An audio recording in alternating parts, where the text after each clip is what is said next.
उलमा लोग यहाँ मौजूद हैं, मैं उनके सामने ये बात रखना चाहता हूँ कि आज मुसलमानों में एक बात नजर आती है कि वो अपने बच्चों को दीनी तालीम देने के लिए मदरसों में तो भेज देते हैं, और जब उनका बच्चा अलिफ बे पढ़ लेता है तो फिर उसके बाद यसल्लल कुरान पढ़ता है, और यसल्लल कुरान के बाद वो आम पारा पढ़ता है, और आम पारा के बाद वो अलिफ लाम मीम पढ़ता है, और फिर सैकुल पढ़ता है और इस तरह से वो 300 पारा कुरान को खत्म कर लेता है।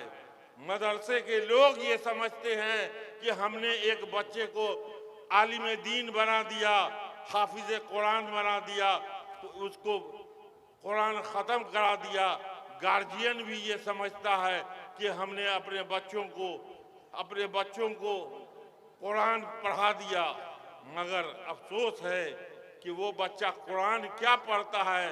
उससे पूछिए कि सूरह फातिहा क्या होता है तो वो कहेगा मैं नहीं जानता, और उससे पूछिएगा अल्हम्दुलिल्लाह जानते हो तो कहेगा हाँ अल्हम्दुलिल्लाह जानते हैं। तो लिल्लाह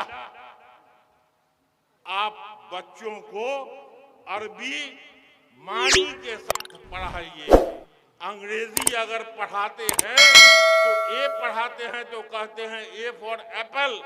एक मौलाना मुझे रोक रहे हैं क्योंकि मैं जानता हूँ मौलानाओं के दुखती रग पे उंगली डाल रहा हूँ, मौलानाओं के दुखती रग पे उंगली डाल रहा हूँ। तो अगर अंग्रेजी पढ़ाते हैं तो कहते हैं बच्चे पढ़ो ए फॉर एप्पल, एप्पल माने सेब, मगर आप अरबी पढ़ाते हैं तो उसका मानी उसको कभी नहीं पढ़ाते। तो लिल्लाह ऐसी पढ़ाई मत पढ़ाइए, बच्चे को शुरू से अरबी की तालीम दीजिए, क्योंकि अरबी ही हमारा ऐसा जुबान है जो हमारे मक्का शरीफ की भी जुबान है, हमारे जिंदगी की भी जुबान है। मरने के बाद अगर सवाल जवाब होगा तो वो भी अरबी में ही होगा, हज के लिए जाएंगे तो वो भी अरबी में अरकान है। इसलिए मैं आपसे गुजारिश करूंगा कि आप बच्चों को जो तालीम दीजिए तो शुरू से अरबी में पढ़ाने के बाद पढ़ाइए और उसके मानी के साथ पढ़ाइए। इन्हीं बातों के साथ मैं आप सबका फिर से शुक्रिया अदा करते हुए आप लोगों का से मैं ये कहना चाहता हूँ कि मकामी लोगों, ये अभी तो शुरुआत है, अगले साल से ये लोग और बड़ा जलसा करेंगे और बड़ी मजलिस मुनक़िद करेंगे, उसमें हर तरह का ताउन दे करके इनकी हौसला अफजाई कीजिए। खुदा हाफ़िज़। खैरन जज़ा।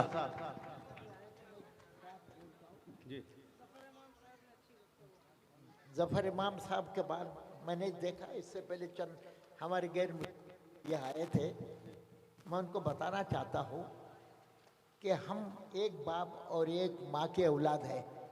जितनी भी दुनिया में है वो एक माँ बाप के औलाद है, एक आदम हुआ की, यानी वो हमारे वो खूनी भाई कहते हैं। मैं उनसे ये कहना चाहता हूँ, कुरान का भी है, पूरे कायनात कुरान के, मोहम्मद सल्लल्लाहु अलैहि वसल्लम सिर्फ हमारे पैगंबर नहीं, वो उनके भी है, पूरे कायनात के रसूल है। बस मैं चाहता हूँ दूसरा साहब जो बोलना बोले, लेकिन मैंने हमारे हिंदू भाई से कहा कि इसलिए कि दोस्तों इस मुल्क का तकरीबन 80 से 90% हिंदू है। हमें अच्छे लोग सिर्फ 10 लोगों परसेंट के सामने बेबी थे। हमें इनका साथ देना चाहिए, इनकी मोहब्बत इनको हमें देनी है, और इनको वो 10% जिसे वो खुद भी खुश नहीं है इनके पास जाने से हमें रोकना चाहिए। बस मैं इसलिए करके मैं मुझे सुबह सफर करना है, मैं आप बोल देता हूँ। अल्लाह खैर जज़ा। क्या किसको बोला?